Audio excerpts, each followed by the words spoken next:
22 जानेवारीला रामलल्ला अयोध्येमध्ये विराजमान होणार आहेत। मात्र 1992 ला जेव्हा बाबरी मशिदीचा ढाचा पाडला जात असताना त्यामध्ये असलेली रामलल्लांची मूर्ती कुठे होती हा प्रश्न अनेकांना पडतो। तर ही मूर्ती सांभाळण्याची जबाबदारी पुण्याच्या माधवराव जोशी यांनी पार पाडली होती।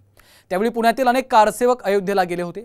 बाबरी पाडण्यात आली त्यानंतर नेमकं काय झालं, रामलल्लांची मूर्ती माधवराव जोशी यांनी नेमकी कशी जपली, पाहूया त्या खास रिपोर्टमधून। बाबरी पाडली तेव्हा रामलल्लांची मूर्ती कुठे होती? रामलल्लांची मूर्ती सांभाळणारे मराठी व्यक्ती कोण?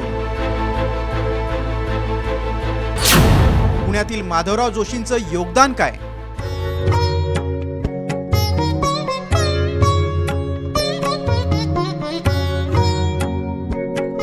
अयोध्येतील राम मंदिराचं लोकार्पण अवघ्या काही तासांवर येऊन ठेपलंय। देशभरात प्रभू श्रीरामांच्या नावाचा गजर सुरू झालाय। पण 1992 ला बाबरीचा ढाचा पाडण्यात आला त्यावेळी रामलल्लांची मूर्ती सांभाळण्याची जबाबदारी एका मराठी माणसावर सोपवण्यात आली होती। त्या तणावपूर्ण आणि संवेदनशील काळात उराशी कवटाळून रामलल्लांची मूर्ती सुरक्षित ठेवणाऱ्या त्या मराठमोळ्या व्यक्तीचं नाव आहे माधवराव जोशी। राम जन्मभूमीच्या आंदोलनाची सुरुवात झाली त्याच्या प्रारंभापासूनच माधवराव जोशी त्याच्याशी निगडीत होते। राष्ट्रीय स्वयंसेवक संघाचे पदाधिकारी असलेल्या माधवरावांवर त्यावेळी श्री राम जन्मभूमी न्यास मंच महाराष्ट्र प्रदेश समितीच्या अध्यक्षपदाची जबाबदारी सोपवण्यात आली होती। बाबरी मशिदी विरोधात झालेल्या प्रत्येक कारसेवेमध्ये माधवराव जोशी महाराष्ट्रातील कार्यकर्त्यांचं नेतृत्व करीत होते।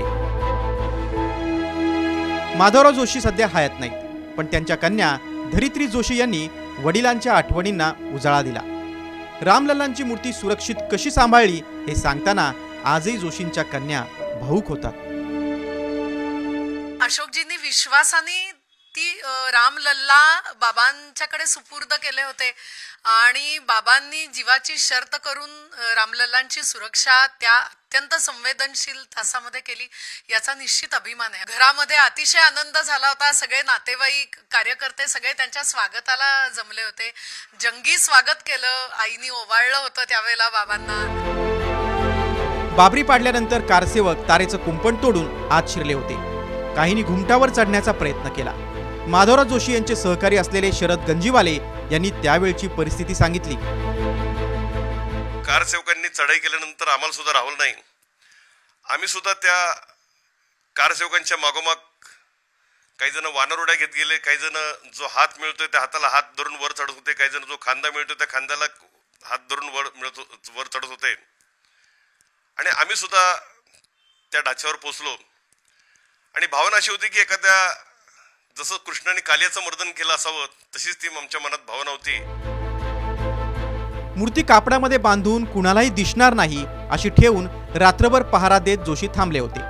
त्यानंतर कारसेवकांनी ढाचा जमीनदोस्त केल्यानंतर तिथं तात्पुरतं मंदिर बांधलं। त्यानंतर मूर्तीचा शोध सुरू झाला तेव्हा सिंगल यांनी मूर्ती जोशींकडे असल्याचं सांगितलं। वातावरण काहीच निवळलं होतं।